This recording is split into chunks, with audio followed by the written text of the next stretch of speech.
pada hari ini adalah hidup berkemenangan. Saya ambil dari Markus pasal 10 ayat 35 sampai 45. Saya akan membaca untuk kita semua. Markus pasal 10 ayat 35 sampai dengan 45. Lalu Yakobus dan Yohanes, anak-anak Zebedeus, mendekati Yesus dan berkata kepadanya, "Guru, kami harap supaya engkau kiranya mengabulkan suatu permintaan kami." Jawabnya kepada mereka, "Apa yang kamu kehendaki aku perbuat bagimu?" Lalu kata mereka, "Perkenankanlah kami duduk dalam kemuliaan-Mu kelak. Yang seorang lagi di sebelah kananmu dan yang seorang lagi di sebelah kirimu." Tetapi kata Yesus kepada mereka, "Kamu tidak tahu apa yang kamu minta. Dapatkah kamu meminum cawan yang harus kuminum dan dibaptis dengan baptisan yang harus kuterima?" Jawab mereka, "Kami dapat." Yesus berkata kepada mereka, "Memang kamu akan meminum cawan yang harus kuminum dan akan dibaptis dengan baptisan yang harus kuterima. Tetapi hal duduk di sebelah kananku dan di sebelah kiriku, aku tidak berhak memberikannya. Itu akan diberikan kepada orang-orang bagi siapa itu telah disediakan." Mendengar itu, ke-10 murid yang lain menjadi marah kepada Yakobus dan Yohanes. Tetapi Yesus memanggil mereka, lalu berkata, "Kamu tahu bahwa mereka yang disebut penguasa bangsa-bangsa memerintah rakyatnya dengan tangan besi, dan pembesar-pembesarnya menjalankan kuasanya dengan keras atas mereka. Tidaklah demikian di antara kamu. Barang siapa ingin menjadi besar di antara kamu, hendaklah ia menjadi pelayanmu. Dan barang siapa ingin menjadi terkemuka di antara kamu, hendaklah ia menjadi hamba untuk semuanya. Karena Anak Manusia juga datang bukan untuk dilayani, melainkan untuk melayani dan untuk memberikan nyawanya menjadi tebusan bagi banyak orang." Amin. Bapak, Ibu, Saudara yang dikasihi oleh Tuhan, sebelum kita membahas lebih jauh bagian nats ini, saya mau bertanya kepada kita, siapa mau kalah? Siapa kita mau kalah? Saya yakin tidak ada yang mau kalah. Semua kita mau menang. Tetapi realitanya adalah kita memang semua itu pemenang, Bapak Ibu Saudara. Semua kita mau menang, dan realitanya adalah kita semua adalah pemenang. Bayangkan Bapak Ibu Saudara, setiap ejakulasi itu diperkirakan ada 200 sampai 600 juta sel sperma. Dan hanya satu sel sperma yang berhasil membuahi sel telur. Dan itu adalah Bapak Ibu Saudara. Jadi Bapak Ibu Saudara, engkau duduk di sini, engkau sedang berbakti, engkau ada di sini, engkau menghirup udara. Engkau adalah champion. Engkau adalah juara. Natur kita itu adalah menjadi champion. Natur kita itu adalah menjadi juara. Itu natur sudah. Karena kita ini juga semuanya tanpa terkecuali adalah champion. Saudara, Mirel, anak saya 4 tahun, seringkali ngajak saya main. Saudara, kalau saya sudah main sama dia, menariknya saudara, saya tidak pernah menang. Karena kalau saya menang main sama dia, dia marah kepada saya, dia pukul saya, dan dia berkata, "Papa harus jatuh, Papa harus jatuh." Nanti kalau lomba lari saudara, saya tidak bisa menang saudara, dia harus menang. Saya lihat, ini benar-benar champion. Saudara, itulah kita. Semua kita. Natur kita itu adalah champion. Natur kita itu adalah seorang juara. Nah, problemnya adalah saudara sekarang tidak ada yang mau kalah. Betul nggak? Problemnya adalah tidak ada yang mau kalah. Champion ketemu champion. Kira-kira gimana, saudara? Pasangan, pacaran, champion sama champion. Ketika dia menikah, bahwa egonya masing-masing, champion ketemu champion nggak mau kalah, saudara. Kalau sudah kayak begini, tinggal tunggu harinya, betul nggak? Tinggal tunggu waktunya pisah. Kalau sudah nggak bisa menekan egonya sebagai seorang champion. Problemnya adalah tidak ada yang mau kalah, Bapak Ibu Saudara. Dan itu juga terjadi pada Adam dan Hawa. Sebagai seorang champion, saya katakan. Mungkin championnya memang sedikit berbeda dengan kita. Tetapi coba Bapak Ibu Saudara perhatikan di dalam Kejadian pasal 3 ayat 4-5. Di situ ular berkata kepada perempuan itu, "Sekali-kali kamu tidak akan mati. Tetapi Allah mengetahui bahwa pada waktu kamu memakan matamu akan terbuka dan kamu akan menjadi seperti Allah. Tahu tentang yang baik dan yang jahat." Bapak Ibu Saudara, dari nats ini kita bisa belajar apa sih yang sebetulnya menarik bagi Adam dan Hawa untuk makan buah pengetahuan baik dan jahat itu apa? Dia mau menggeser kedudukan Allah. Itu sebetulnya yang menarik bagi Adam dan Hawa. Dia mau menjadi champion, saudara. Dia mau menjadi juara satu.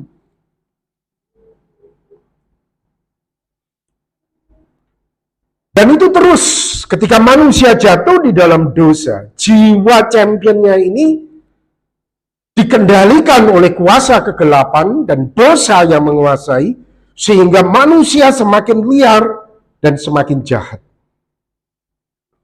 Bahkan ketika mereka menjalankan ibadah mereka kepada Yahweh, jiwa champion Kain ini tidak terima. Padahal mereka itu sedang menjalankan ibadah kepada Yahweh. Ketika Kain mendapati bahwa dia bukan champion, ketika dia mempersembahkan korban kepada Yahweh, firman Tuhan katakan apa? Hati Kain ini menjadi marah. Hati Kain menjadi marah, dan dia berkata kepada adiknya, "Marilah kita pergi ke padang." Ketika mereka ada di padang, tiba-tiba Kain memukul Habil adiknya itu, lalu membunuh dia. Saudara, ini jiwa champion, ya, semua kita. Bayangkan saudara, kalau kita bikin bisnis, kita punya kompetitor, natur kita berkata apa? Kalau bisa bisnisnya dia mati, kita yang hidup, betul? Saudara, tanpa kita sadari, kita itu seringkali melakukan apa yang sudah dilakukan oleh Kain, oleh Adam dan Hawa. Memang kita tidak membunuh secara fisik, tetapi kita, karena kita ini mau jadi champion, kita mau membunuh karakter orang, membunuh karir orang, membunuh saudara. Dan itulah yang sebetulnya dilakukan oleh Adam dan Hawa dan Kain, berusaha hidup berkemenangan, berusaha untuk menjadi champion dengan cara melanggar perintah Tuhan. Saudara, tanpa kita sadari ya, seringkali kita melakukan hal yang sama. Nah, Bapak Ibu Saudara, kita akan lihat apa kata Tuhan Yesus tentang menjadi seorang champion, tentang menjadi seorang juara. Di dalam Markus 10 yang kita baca tadi, ayat 43 dan 44. Tuhan Yesus berkata, "Tidaklah demikian di antara kamu. Barang siapa ingin menjadi besar di antara kamu, hendaklah ia menjadi pelayanmu. Dan barang siapa ingin menjadi yang terkemuka di antara kamu, hendaklah ia menjadi hamba untuk semua. Saudara, dari nats ini kita bisa belajar, Tuhan Yesus mengatakan kamu mau menjadi champion, kamu mau menjadi juara, kamu mau menjadi terkemuka, kamu mau menjadi besar, kamu mau menjadi yang paling hebat, sah-sah saja, tidak masalah. Karena kita itu memang adalah champion. Tidak apa-apa, kata Tuhan Yesus. Diizinkan. Tetapi Tuhan Yesus berkata dengan catatan, bukan dengan tangan besi, bukan dengan kekerasan, bukan dengan melanggar perintah Tuhan.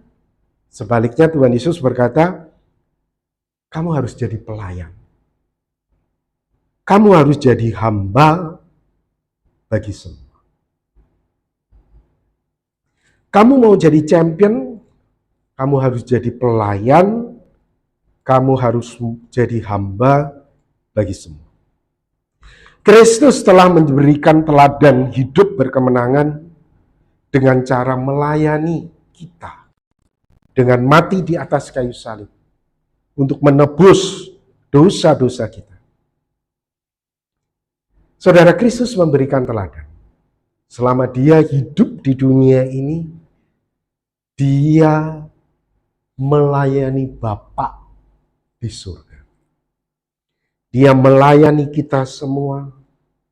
Dia mau di depan menjadi korban untuk kita. Saudara. Dia merendahkan diri. Status dia Allah, tapi dia mengosongkan diri. Merendahkan dirinya menjadi seorang hamba sama dengan manusia. Untuk Bapa dan untuk kita. Dia menjadi seorang pelayan dan hamba bagi semuanya. Dan tidak heran kemudian Bapa di surga berkata, itulah sebabnya Allah sangat meninggikan dia. Dan mengaruniakan kepadanya nama di atas segala nama. Saudara, ini champion. Ini betul-betul baru champion, saudara. Ini champion yang sejati. Setelah dia merelakan status kealahannya ditanggalkan, merendahkan diri, menjadi sama dengan manusia. Melayani kita, saudara.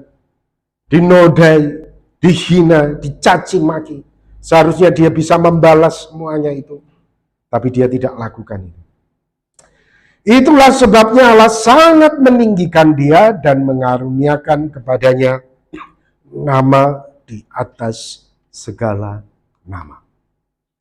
Jadi Bapak Ibu Saudara, kunci hidup berkemenangan berdasarkan firman Tuhan itu bukan dengan tangan besi, bukan dengan kekerasan, bukan dengan memanipulasi, tapi menjadi seorang pelayan, hamba seperti Kristus. Apakah engkau mau hidup berkemenangan dalam keluargamu, dalam bisnismu, dalam masyarakatmu, di mana engkau tinggal?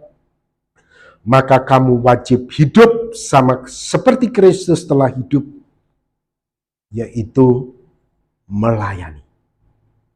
Kamu wajib hidup sama seperti Kristus telah hidup, yaitu melayani.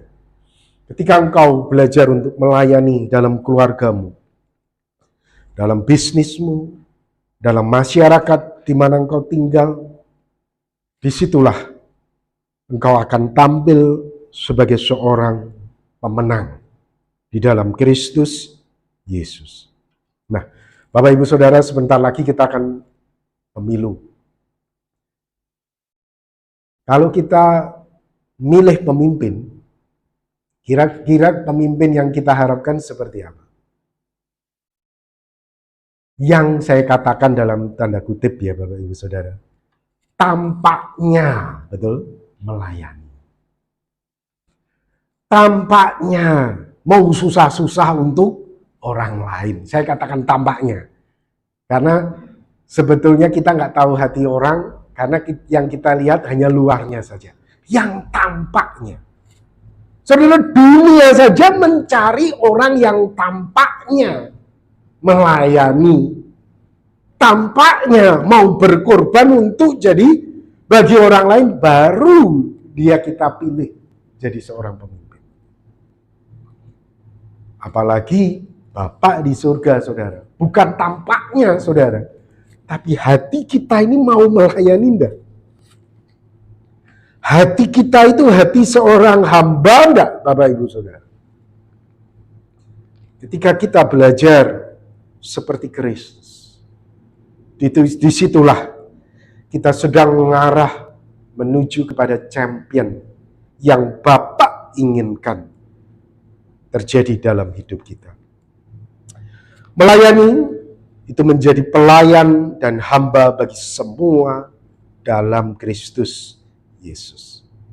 Nah, mungkin di antara kita ada yang berkata, apa melayani kunci hidup berkemenangan? Ya, langsung keluar ya saudara ya, apinya dari hidung mungkin.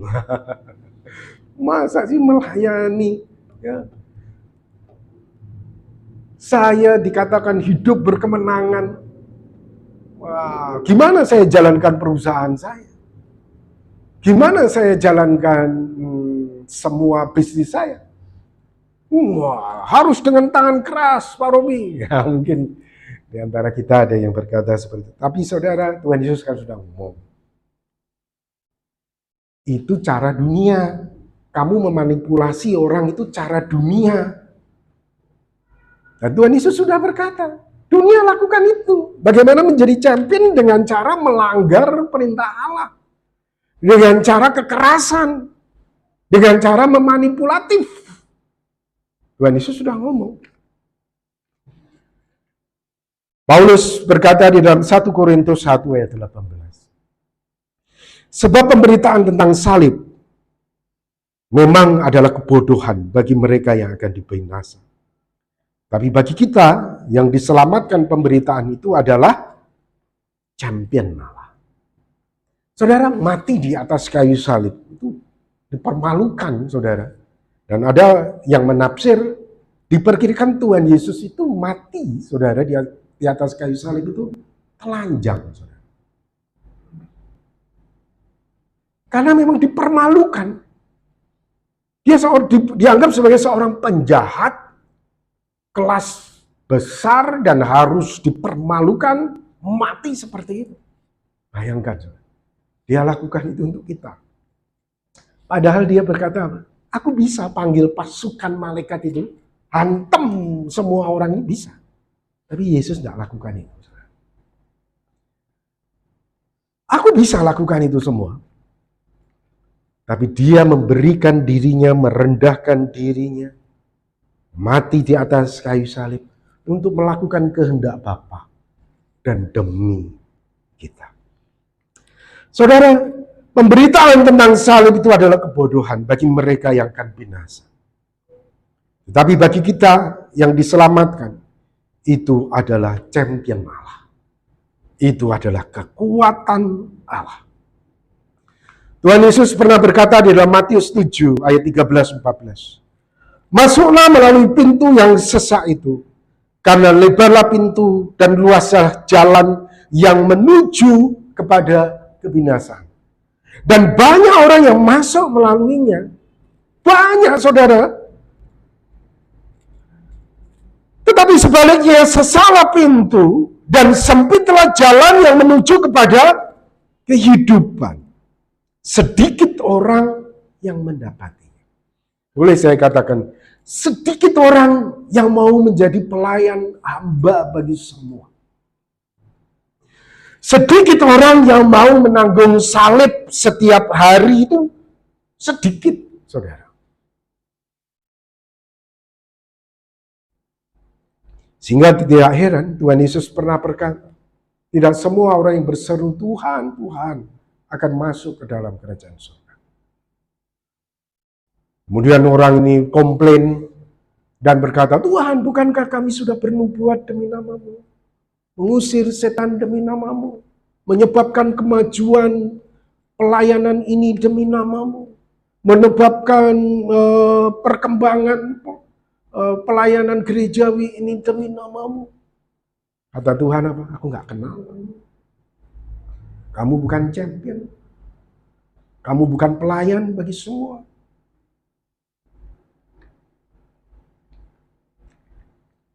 Saudara, kalau kita perhatikan, kendala utama kita untuk melayani atau hidup berkemenangan itu sebetulnya apa sih? Kalau kita perhatikan, itu kendalanya adalah harga diri. Amsal 20 ayat yang ke-6. Banyak orang menyebut dirinya baik hati. Tetapi orang yang setia, siapakah yang menemukannya? Saya pakai bahasa saya sendiri ya, Bapak Ibu Saudara. Banyak orang baik itu banyak. Gereja yang tidak ada yang ngepel, dia ngepel setiap minggu. Ya. Gereja tidak ada yang bersihin WC, dia bersihin WC. Orang baik hati itu banyak. Melakukan kerjaan yang tidak mau dikerjakan orang lain demi pelayanan. Orangnya baik. Tapi saudara perhatikan. Jangan sentuh harga dirinya. Sekali kamu sentuh harga dirinya. Betul enggak saudara? Kalau sudah kamu sentuh harga diri seseorang,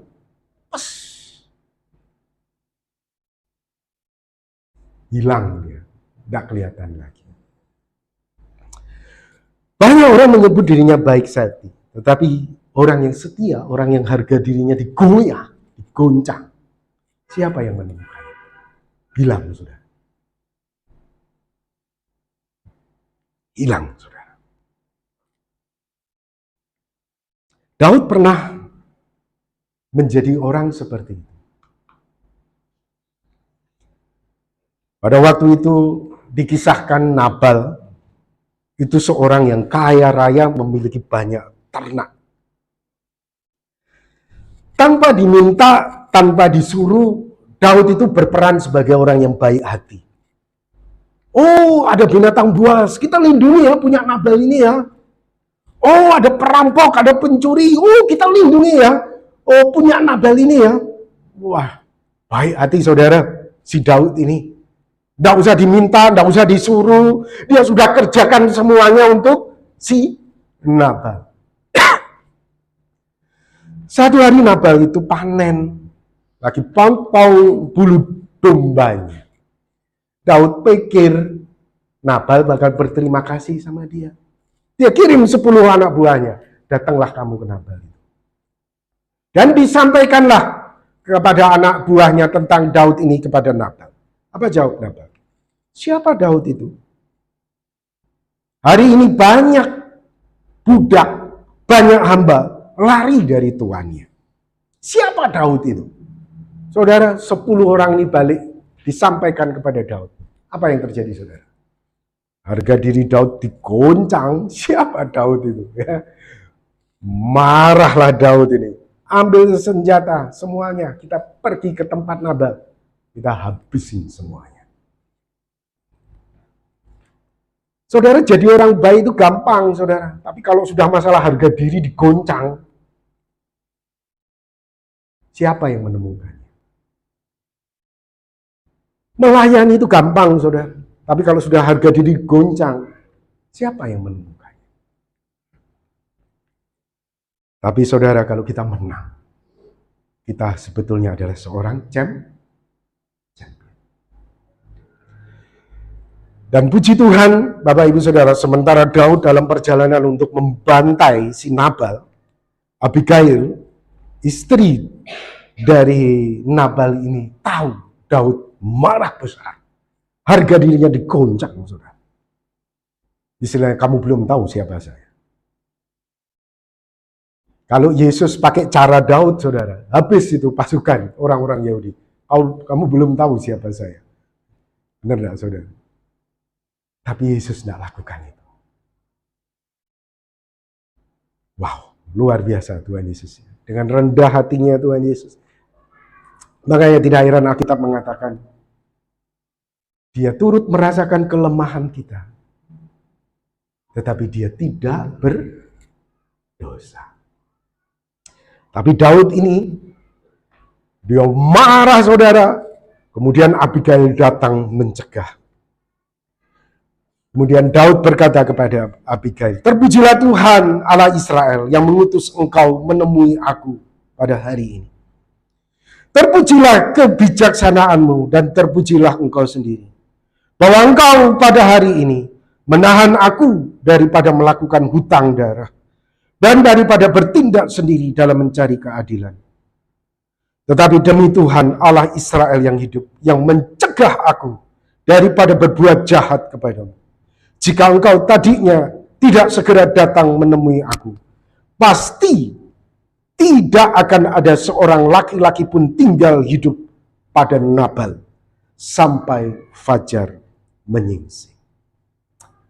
Tuhan pakai Abigail untuk mencegah Daud melakukan kejahatan yang besar, Bapak Ibu Saudara.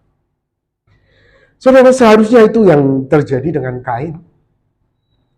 Kain harusnya dia bisa menguasai diri. Daud pada akhirnya mampu untuk menguasai dirinya sehingga dia tidak melakukan tindakan kejahatan. Beda dengan Kain. Tuhan berkata, "Mengapa hatimu panas dan mukamu muram? Apakah mukamu tidak akan berseri jika engkau berbuat baik? Tetapi jika engkau tidak berbuat baik, dosa sudah mengintip di depan pintu. Ia sangat menggoda engkau. Tetapi engkau harus berkuasa atasnya." Saudara, marah itu menjadi bagian dari diri kita sebagai seorang champion. Marah itu adalah natur, saudara. Natur kita. Namun ketika marah itu mulai muncul, ketika harga diri kita itu mulai digoyah, seperti Daud, seperti Kain, kita harus di dalam Yesus Kristus, kita harus belajar untuk menguasai amarah kita sebagai seorang champion itu tadi. Efesus 4 ayat 26-27. "Apabila kamu menjadi marah, janganlah kamu berbuat dosa." Kamu marah, jangan berbuat dosa. Marah itu natur. Jangan berbuat dosa. "Janganlah matahari terbenam sebelum padam amarahmu, dan jangan beri kesempatan kepada iblis." Mazmur 4 ayat yang kelima. "Biarlah kamu marah, tetapi jangan berbuat dosa. Berkata-katalah dalam hatimu di tempat tidurmu, tetapi tetaplah diam." Bapak Ibu Saudara yang dikasihi oleh Tuhan, semua kita naturnya adalah champion. Dan kalau naturnya adalah champion, semua kita dituntut untuk melayani. Dan kalau kita menjadi hamba bagi semua, berarti apa, Bapak Ibu Saudara? Setiap hari harga diri kita itu dipertaruhkan. Harga diri kita itu dipertaruhkan bukan sekali, bukan 2 kali, setiap hari. Oleh sebab itu Tuhan Yesus berkata, "Setiap orang yang mau mengikut aku, ia harus menyangkal dirinya, memikul salibnya setiap hari, dan mengikut aku." Tadi saya katakan salib itu sebagai penghinaan, saudara. Simbol dihina, dicaci maki. Dan kita kalau mau menjadi champion seperti Kristus, kita harus menyangkal diri kita. Kita harus memikul salib itu setiap hari dan mengikuti Kristus. Barang siapa mau menyelamatkan nyawanya, ia akan kehilangan nyawanya. Tetapi barang siapa kehilangan nyawanya karena aku, ia akan menyelamatkannya. Saya pakai bahasa saya, Bapak Ibu Saudara. Barang siapa mau menyelamatkan harga dirinya, ia akan kehilangan harga dirinya.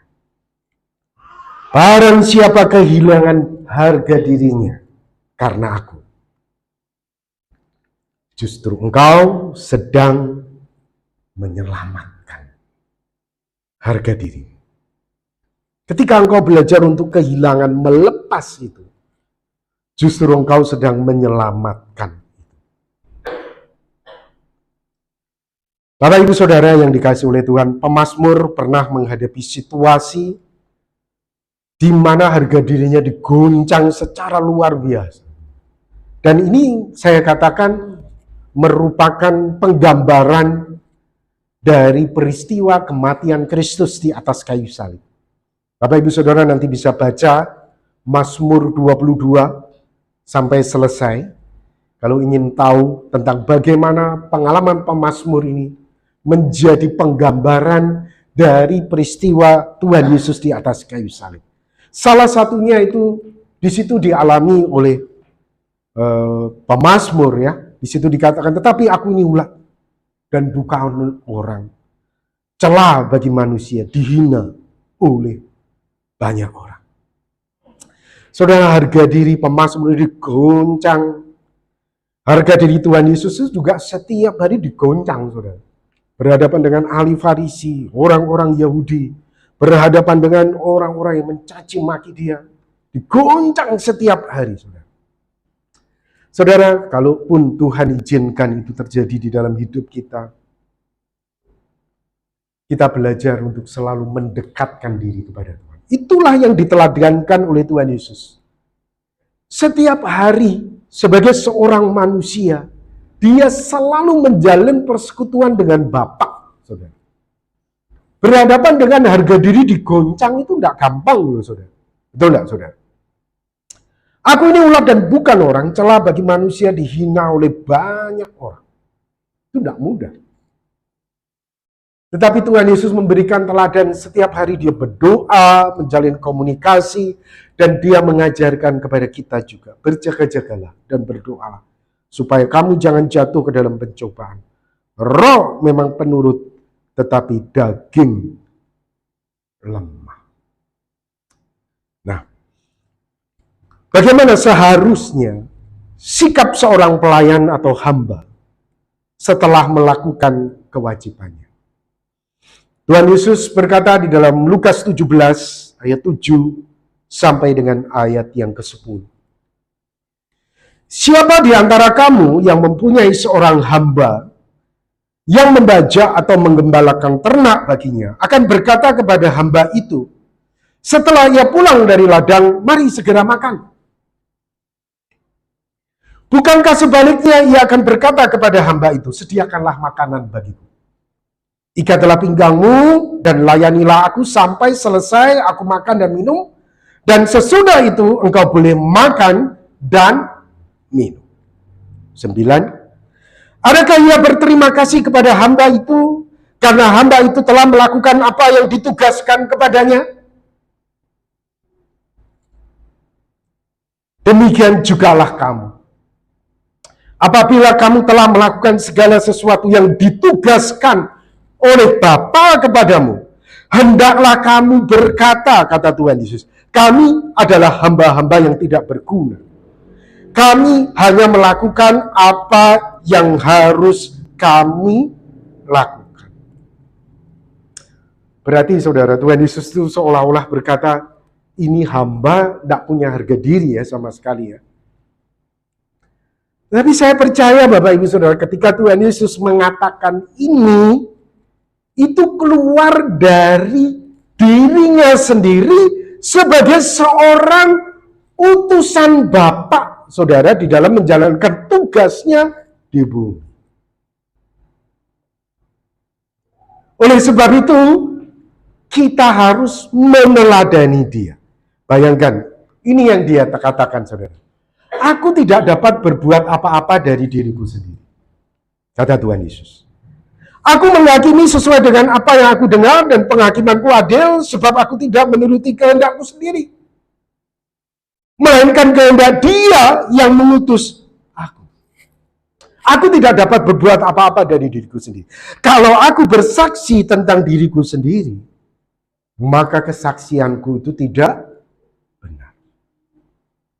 Jadi Bapak Ibu Saudara, ketika Kristus sebagai seorang manusia, dia betul-betul menempatkan dirinya sebagai seorang hamba, seorang yang diutus oleh Bapa. Oleh sebab itu dia bisa berkata seperti ini, Bapak Ibu Saudara, di dalam Lukas 17 ayat 7 sampai dengan ayat yang ke-10.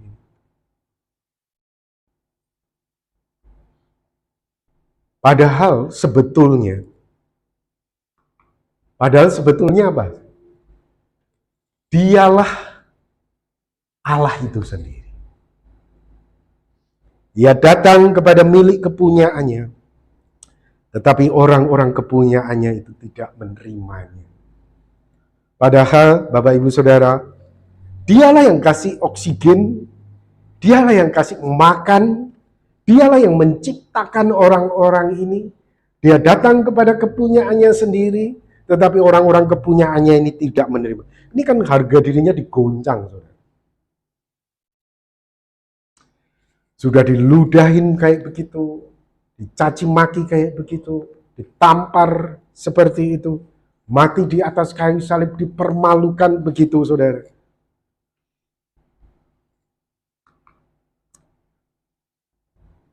Dia lakukan itu untuk Bapa, untuk kita semua. Dia melayani untuk kita semua.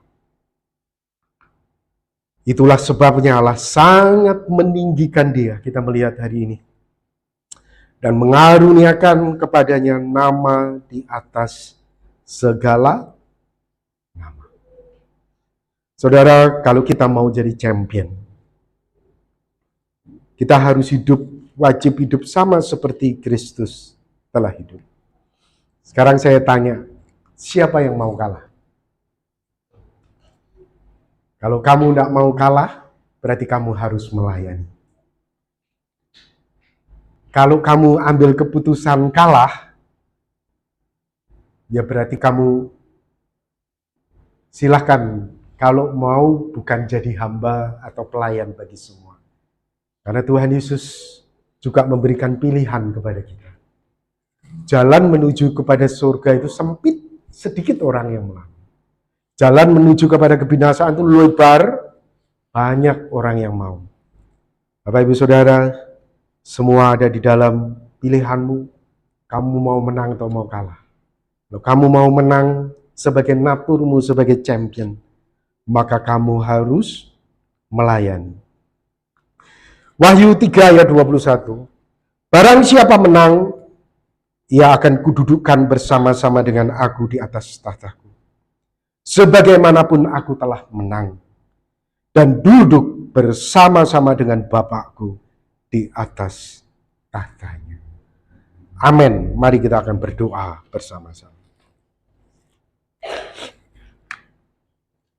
Tuhan, terima kasih untuk firman yang Tuhan sudah ajar bagi kami pada pagi hari ini.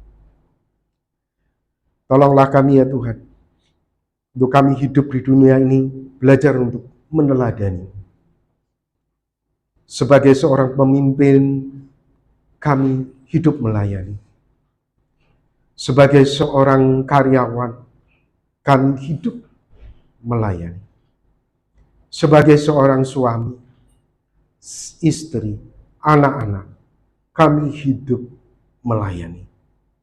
Karena kami mau menjadi seorang juara, ya Tuhan. Sesuai dengan natur kami. Tuhan berkatilah Bapak Ibu Saudara di tempat ini, dan biarkan iman mereka bertumbuh di hadapan-Mu. Di dalam nama Tuhan Yesus Kristus, kami berdoa. Amin.